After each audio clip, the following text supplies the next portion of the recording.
साथियों नमस्कार, मैं आपका साथी doctor Anthony Raju advocate supreme court. और आज ये एक बहुत इंपॉर्टेंट वीडियो मैं बनाने जा रहा हूँ। ये उस वक्त मैं ये वीडियो बना रहा हूँ कि अगर आप किसी झूठे मामले के शिकार हो गए हैं, चाहे वो आईपीसी 304 भी दहेज हत्या का मामला हो जिसमें आपके पूरे के पूरे परिवार को फंसा दिया गया हो, या झूठे बलात्कार का मामला हो जिसमें महिला द्वारा आपको बुरी तरह से फंसा दिया हो या आपके परिवार को फंसा दिया हो, या 498A का मामला जिसमें आपके पूरे परिवार को ऊपर एफआईआर कर दी गई हो, या पॉक्सो का मामला है।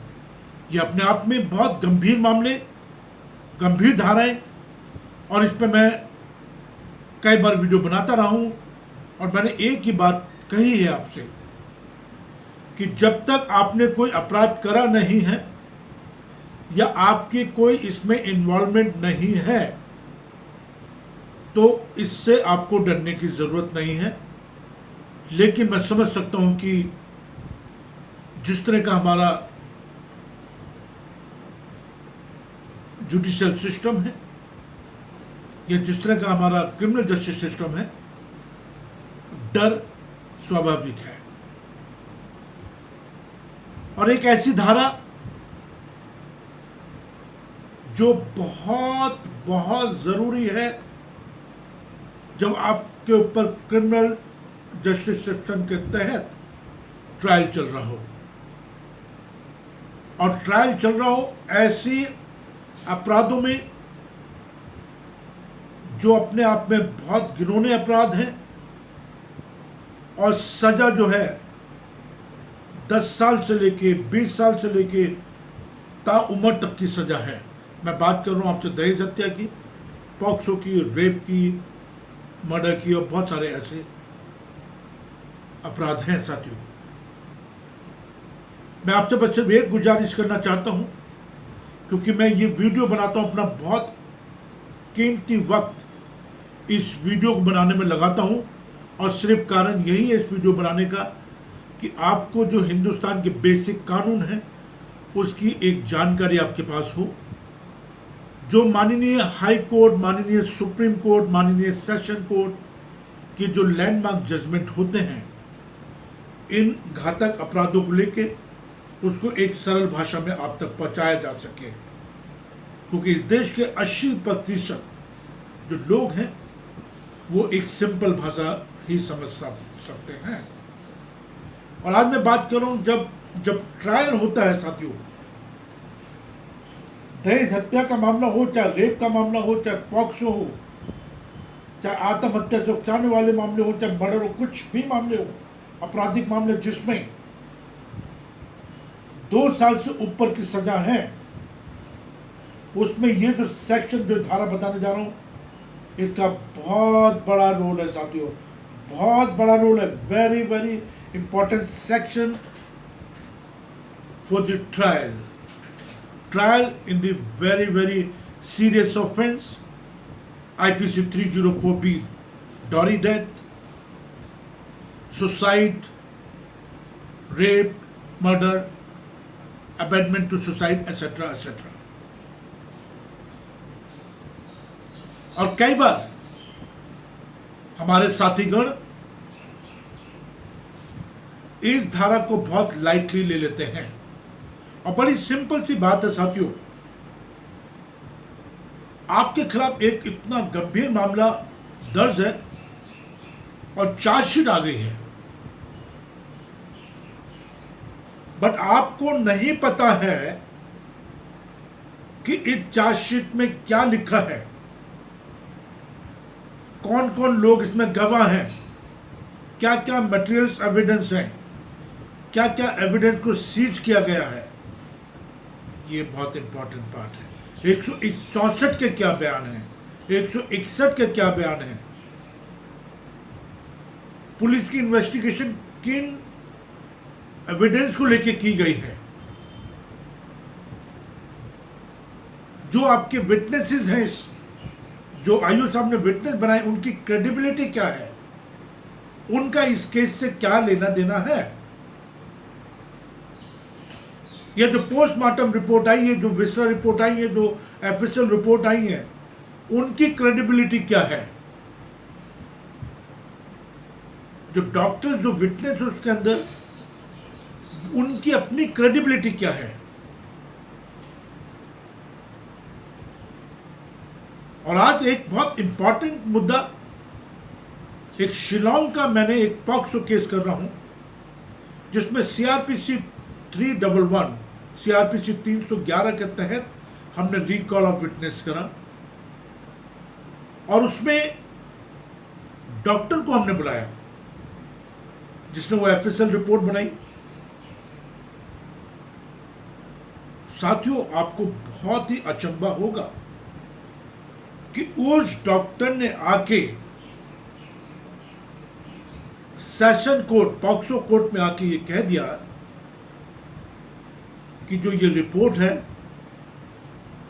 ये मैंने गलत रिपोर्ट बनाई है, मनगढ़ंत रिपोर्ट है, प्रेशर में बनाई है। एक 6 साल की बच्ची के साथ पॉक्सो का केस पिछले 7 साल से चल रहा है और ये केस अब हम रद्द कराने की तैयारी पर हैं और इसके लिए हमने अपना प्रोसेस शुरू कर दिया है। साथियों, एक बाप के ऊपर जब 6 साल की बच्ची के यौन शोषण का मामला दर्ज हो तो आप सोच सकते हैं उसकी मानसिक हालत क्या होगी। तो सीआरपीसी 311 ये एक सेक्शन है सीआरपीसी का, ट्रायल प्रोसेस का, which is very very important. But इससे भी ज्यादा इंपॉर्टेंट एक सेक्शन है धारा 207, CrPC 207, section 207 in the code of criminal procedure 1973 says, क्या कहता है ये कहता है कि supply to the accused of copy of police report and the other documents in any case where the proceeding has been instituted on a police report. I'm talking the police report. The magistrate shall, यहाँ shall की बात हो रही है, must, magistrate shall without delay furnish to the accused free of cost a copy of each of the following documents. दंड प्रक्रिया संहिता 1973 में धारा 207 क्या कहती है? ये कहती है कि अभियुक्त को पुलिस रिपोर्ट और अन्य दस्तावेजों की प्रति प्रदान करना। देखिए, थोड़ा मेरी हिंदी कमजोर है तो अगर कुछ शब्दों में कुछ हो जाए तो प्लीज मुझे माफ कीजिएगा। किसी भी मामले में जहां कार्रवाई पुलिस रिपोर्ट पर शुरू की गई है, मजिस्ट्रेट बिना किसी देरी के आरोपी को निम्नलिखित में से प्रत्येक की एक प्रति निःशुल्क प्रदान करेगा। अब ये क्या क्या है? जब चार्जशीट आ गई तो आपको पता तो होना चाहिए ना कि आपके खिलाफ चार्जेस क्या हैं, क्योंकि चार्जेस फ्रेम होने हैं, विटनेसेस होने हैं, क्रॉस होना है। आपके खिलाफ क्या एविडेंस कलेक्ट किए गए हैं, आपके खिलाफ क्या मटेरियल्स एविडेंस है, क्या है आपके खिलाफ, आप कैसे अपना डिफेंस तैयार करेंगे, उसके लिए सेक्शन 207, धारा 207 सीआरपीसी की बहुत बहुत बहुत जरूरी है। और मजिस्ट्रेट साहब को बिना देरी के, बिना देरी के, ये अक्यूज का राइट्स है, ये जो अपराधी हम जिसको सो कॉल अक्यूज कह रहे हैं, अपराधी, अभी अपराध सिद्ध नहीं हुआ है, लेकिन ये अपराधी का राइट है, ये अपराधी का अधिकार है सीआरपीसी 207 के उसके खिलाफ जो दस्तावेज कलेक्ट किए गए हैं, जो बयान हुए हैं, चाहे वो 161 का बयान हो, चाहे वो 161 का बयान हो, और क्या क्या दस्तावेज कलेक्ट किए गए, क्या क्या एविडेंस कलेक्ट किए गए हैं, क्या क्या दस्तावेजों को सीज किया गया है, एक एक डॉक्यूमेंट की कॉपी अक्यूज को दे देनी चाहिए और देनी होगी। और यहीं पे ये लकूना है या ये हमारी लापरवाही समझ लीजिए कि बहुत सारे हमारे ब्रदर्स एंड सिस्टर इस धारा को बहुत हल्के में लेते हैं। और जब हम पिटीशन लगाते हैं बेल के लिए या एंटीसिपेटरी बेल के लिए हम रटे रटाए शब्दों में उसको प्रिंट कर देते और लगा देते हैं। हम कभी ये नहीं जानने की कोशिश करते हैं जो हमारे क्लाइंट के साथ जो गुजर रही है या जो उसके ऊपर मुकदमा लिखा गया है, हम कभी ये जानने की कोशिश नहीं करते हैं अपने क्लाइंट से कि भैया कुछ सच्चाई हो तो बताइए, आपके इस केस में मेरिट क्या है, आप क्या कहना चाहते हैं जजेस साहब को, माननीय कोर्ट को आप क्या कहना चाहते हैं, उसी को तो हम लोग कहेंगे ना सर। तो CRPC 207, it's a very very important section, supply of the document to the accused without any delay, free of cost। और इसमें 3-4 चीजें हैं जो मैं बताना चाहता हूं कि क्या क्या चीजें हम मजिस्ट्रेट साहब को देनी ही होगी, मस्ट।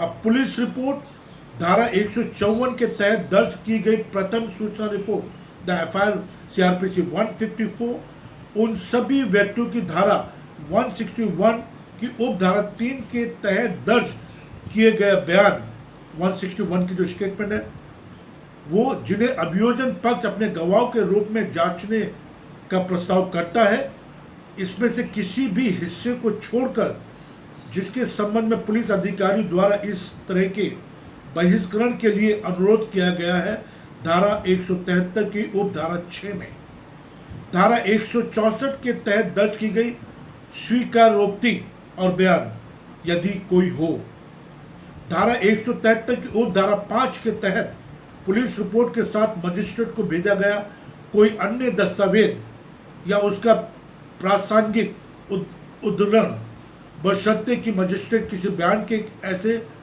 किसी भी हिस्से का अवलोकन करने के बाद, जैसा खंड में संदर्भित है, और अनुरोध के लिए पुलिस अधिकारी द्वारा दिए गए कारणों पर विचार करते हुए निर्देश दे कि बयान के उस हिस्से की एक प्रति या उसके ऐसे हिस्से की एक प्रति जो मजिस्ट्रेट उचित समझे आरोपी को दी जाएगी, बेशर्ते कि यदि मजिस्ट्रेट इस बात को संतुष्ट होकर कि खंड 5 में निर्दिष्ट कोई भी दस्तावेज बड़ा है, वे आरोपी को उसकी एक प्रति देने के लिए बजाय निर्देश देगा कि उसे केवल व्यक्तिगत रूप से ये अदालत में वकील के माध्यम से इसका निरीक्षण करने की अनुमति दी जाए।